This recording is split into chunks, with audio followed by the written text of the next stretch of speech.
Bienvenue mesdames et messieurs sur votre session de l'actualité, l'essentiel d'actualité du 1er octobre, rapidement, dans le cadre toujours d'un magazine d'actualité, dans l'essentiel, il y a l'actualité à la République démocratique du Congo. Et voilà les premiers thèmes de l'eau. Concernant toujours fin, il y a mission officielle, il y a Félix Tshisekedi aux États-Unis. Troubeta aussi, à Solo, au Italie, FCC vers éclatement. Vous voyez, FCC, ils ont gagné l'éclatement. Nous avons suivi l'autre fois. Il y a des gens déjà préconisé éclatement. Il y a FCC dans une année, mais comme nous ressentir déjà quelques troubles de poids, mouche par rapport à l'autorité morale il faut respecter ordre venu. Et puis il y a Joseph Kabila. On va parler aussi de refus à assouplissement ou lever, il y a des sanctions. Il y a les États-Unis où a sanctionné l'ancien régime, bien que les autres retrouvent encore dans le gouvernement. Il y a Sylvestre Ilunga, les États-Unis a sanctionné l'Ongwate, ils ont continué. Donc, parmi quelques points d'actualité, nous allons F. Bazaï a fait un pas en arrière. Qu'est-ce qui ne va pas? Si l'État nous permet, nous allons parler sur la position actuelle de F. Bazaï. Il y a secrétaire général MLC. Pour le célébrer 26 ans, il y a MLC Nakisangani. Les 9 ou 11, voilà un peu quelques points d'actualité, l'essentiel d'actualité que tout ça qui nous montre. La première point Italie, la fin il y a une mission officielle, il y a Félix Tshisekedi aux États-Unis. Mission Félix Tshisekedi ici, au moment où nous sommes là, Félix Tshisekedi vraiment, a déjà na kati ya avion pour retourner à Kinshasa pour préparer le voyage na Vatican ou le voyage.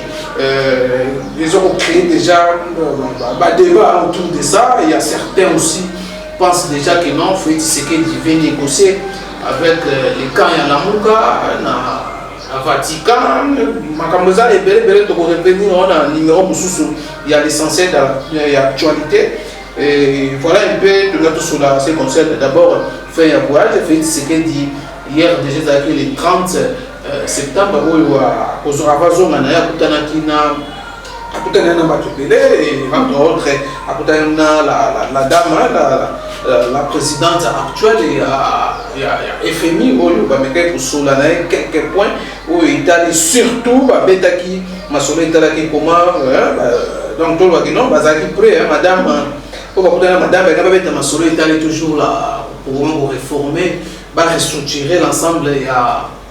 Il y a des messages, il y a des administrations, il y a beaucoup d'ambition, et puis les États-Unis aussi, ils ont compté pour mobiliser 10 millions pour lutter contre la corruption dans beaucoup d'ambition. Voilà quand même retomber quelques retombées, bien qu'il y a des promesses, pour soutenir RDC, et il y a aussi quelques conditions pour aider la République démocratique du Congo, et nous comptons dans les jours qui viennent RDC et que ça va aider RDC. Nous croyons toujours parce que la RDC a besoin, il y a soutien, il y a ma casse surtout, il y a soutien, il y a pays donc les États-Unis, les pays Europe, ils soutien à pays pour démarrer, qu'on pèse encore un coup pour que RDC et retrouver et comme un État moderne dans le aussi dans FCC vers éclatement. Qu'est-ce qui ne va pas dans la FCC? Après, qu'on solliciter, qu'on convoquer session extraordinaire pour l'immunité, il y a gouverneur et vice-gouverneur.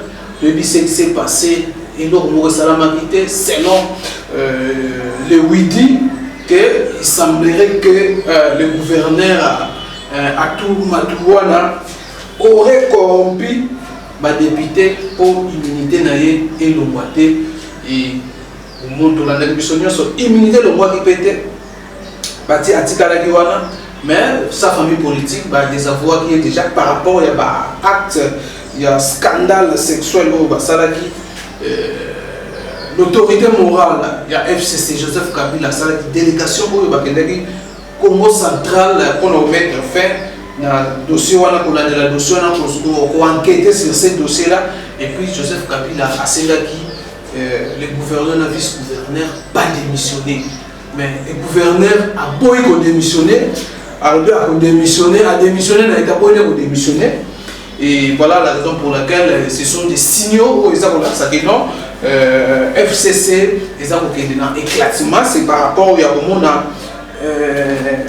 Pour bien le excusez moi petit, pour faire face à grand,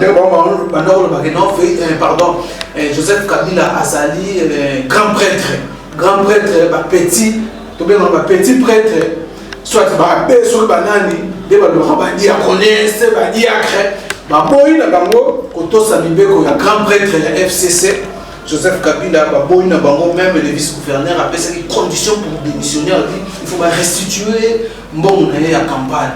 C'est là, il faut restituer mon à campagne, il est à démissionner. Au contraire, il reste vice-gouverneur et le gouverneur à tout il n'est pas pour rester gouverneur derrière, à tenir ma réunion. Déjà en tant que gouverneur, il y a professeur Congo central, bien qu'il y a quelqu'un qui a choisi ça pour l'intérim, il n'est pas fonctionner. Voilà FCC vers éclatement, donc toujours on a déjà que non, sinon déjà ils ont s'annoncer éclatement à FCC pour respecter l'autorité morale pour Joseph Kabila, bien qu'ils ont signé acte d'engagement na Kingakati pour confirmer leur fidélité autour de Joseph Kabila. Mais on sent maintenant actuellement que FCC, le membre ou le cadre FCC, on parler sur le même langage par rapport à gouverneur a démissionné, désavoué par sa famille politique, mais à Boy Kolongwa, à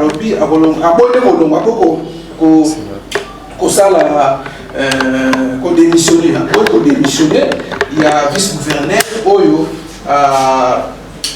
après ces conditions à restituer mon y a campagne à Salaki. Voilà quelques points au Salaki Nango et à Bolobena à ce concerne toujours l'essentiel et l'actualité. Oh, il y a ça le 1er octobre 2019. Pour terminer, notre dossier concernant toujours les États-Unis, vraiment pour lever la sanction, il y a l'autorité dans le régime. L'autorité, la sanction dans le régime passé. Parce qu'on a sanctionné, en tout cas, pour lever la sanction dans le ils ont toujours raison. Il y a le bon parce que le bateau va violer la droite de l'homme. Le bateau de l'histoire, il y a ma fausse commune, de l'histoire, il y a espère, il y a Nations Unies, voilà, par rapport à l'élément où on a posé ça, les États-Unis, ils sont en colère, toujours ils ont continué, hier à lever la sanction, à assouplir la sanction. Voilà un peu l'essentiel et l'actualité. Dans la Kinango, la poste analyse si j'étais à Mike Mukeba, à avocat naïe, la Cour des comptes, pour réclamer l'injustice où il a frappé dans l'Assemblée provinciale, président Yakodem Boy, où il a Kanga salaire naïe, où ils ont procédure, ils ont un règlement dans l'Assemblée provinciale, où il y a l'Assemblée provinciale a dédommagé Mike Mukeba et 550 000 $. Je crois que nous allons revenir dans la question avec tout à l'heure là, pour un Belabino.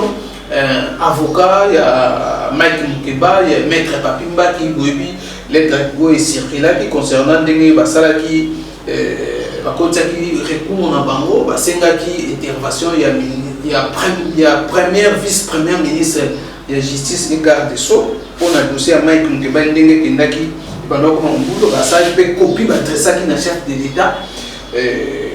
et puis bah instance nous sous la dossier à Mike Mukeba c'est un secours parce que vous voyez que non, il y a beaucoup, il y a flou, beaucoup, il y a ma belle, et maintenant on sent le dossier à Mike Mukeba, et puis ça on continue toujours le dossier, on a fait porter plainte, on envisager de porter plainte sur dans mon intérêt, Mike Mukeba, sans que selon Mamsou sans preuve et ça. En tout cas, voilà l'essentiel que j'avais à vous présenter, c'est le 1er octobre 2019.